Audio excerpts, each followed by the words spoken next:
I have been focused on getting married to Sir Thompson. According to my parents, Thompson would make a good husband. We would not have to worry about land and a house for my family in return. I wasn't exactly in love with him. Perhaps I couldn't dishonor my parents' wish either way.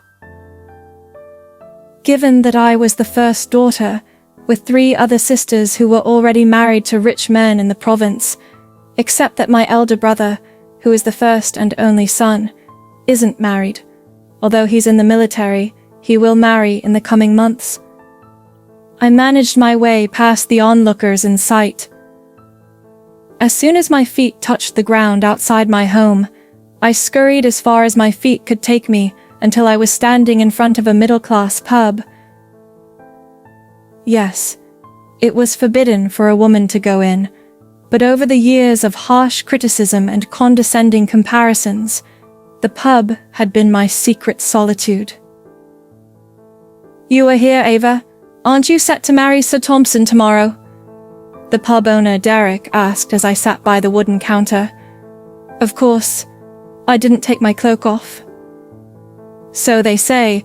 Perhaps this is my last time coming here. I've come to pay homage, Derek. Would you rather have me not come over one last time now?" We both laughed as he poured me some strong brandy. I took a sip. "I have some customers afar. Keep a low profile, madam," he teased as he left, and I nodded. I didn't know that women busted the pub in Western. I heard a man's rough, soothing voice speak from behind me. I took another sip and turned to him. He was not from here. He seemed like a traveler, a well-to-do one at that. He had this pretty face, full and lengthy, wavy golden mullet across his face. His eyes were grey, and I just couldn't tell if he was someone I knew either. The Western men around here do not have long hair. Was he royalty? "You know, you could get in trouble for saying that to me," I confidently said. He gave a dry chuckle and sat next to me, pouring himself some brandy as well. "With whom, pretty?" he asked. Now I'm afloat. I've not had a man call me pretty. I should not drool. "With me," I snapped. He tightened a brow in doubt. "I see," he said. "I like your demeanor, conflicting and chaotic." "Is that a compliment? Weren't you raised to compliment ladies from wherever you were bred?" "Ladies, you say, but you are not. You are obviously the only female in the pub.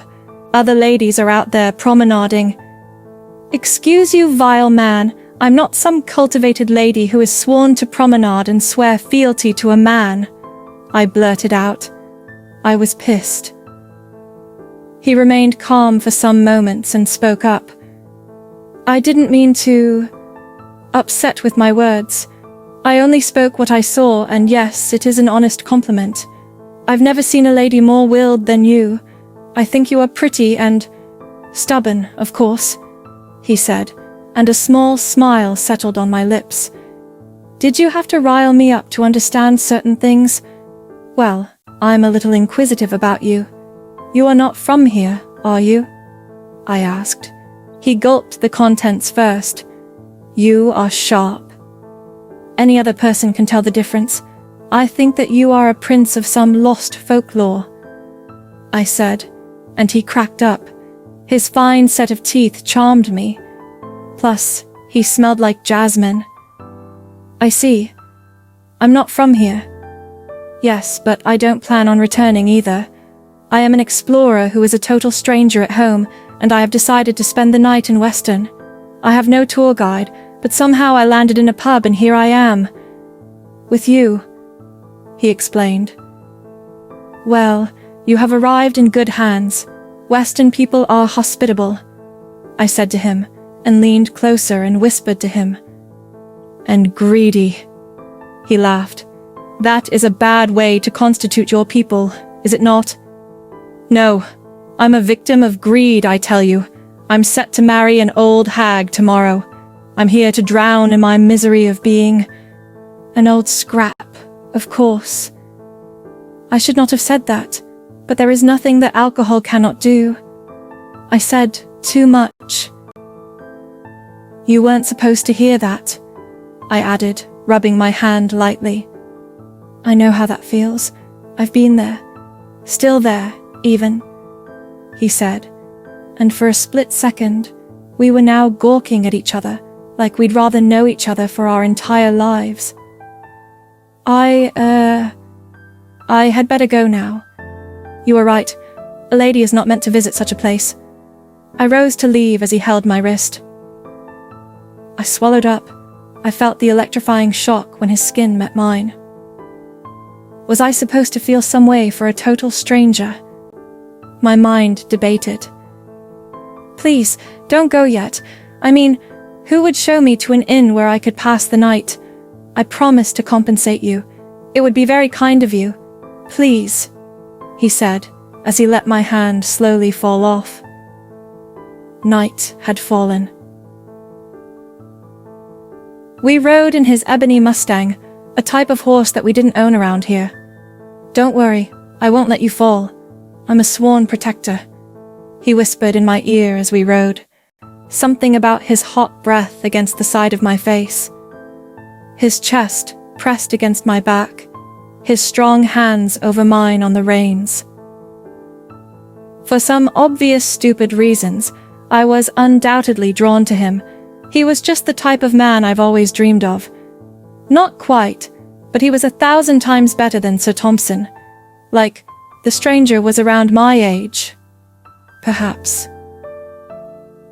The inn was cozy and well-furnished to meet a rich traveller's taste, which he wouldn't admit to me. He tucked his hand into his pocket and took out a small bag of coins. Here, that is 5 gold coins, for your endless hassle with me, he handed to me by taking my hand. Again, I was more and more drawn to him. No, I will not accept, but thank you. It was no hassle at all, I said, and he let out a fair smile. Either way, it is all yours. He tucked into the all pocket on my satchel. I was hoping that I should leave now. I interrupted forcefully. I swallowed up the lump in my throat. I'm getting married tomorrow and I have to prepare beforehand. It was nice to make you acquainted.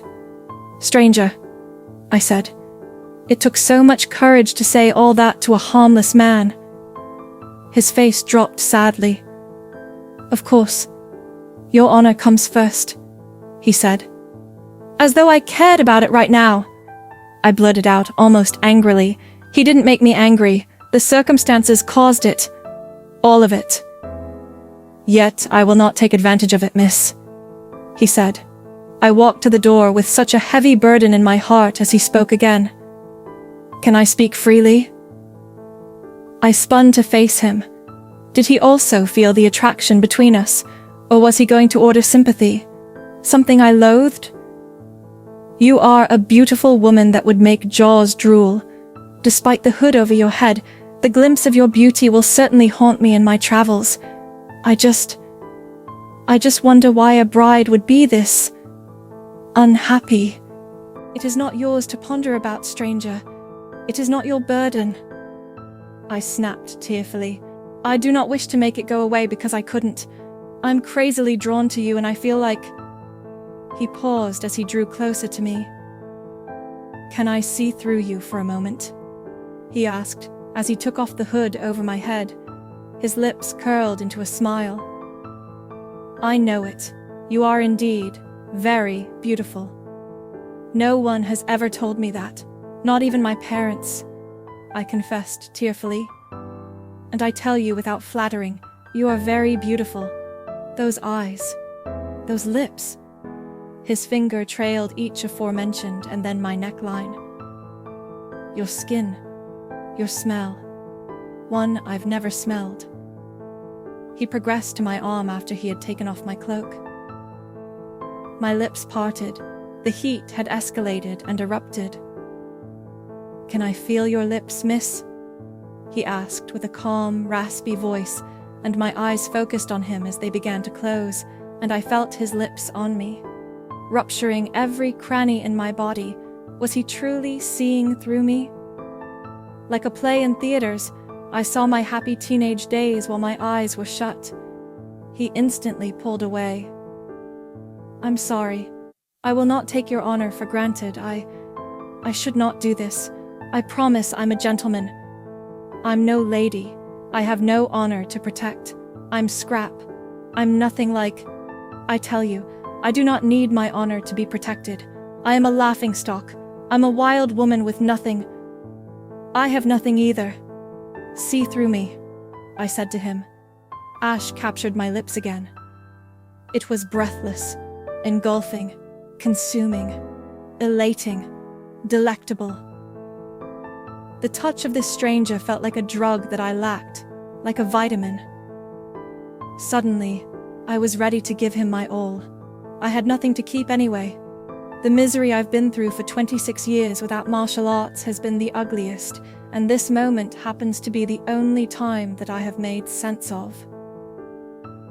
My eyes gently opened as my hand felt the other side of the bed.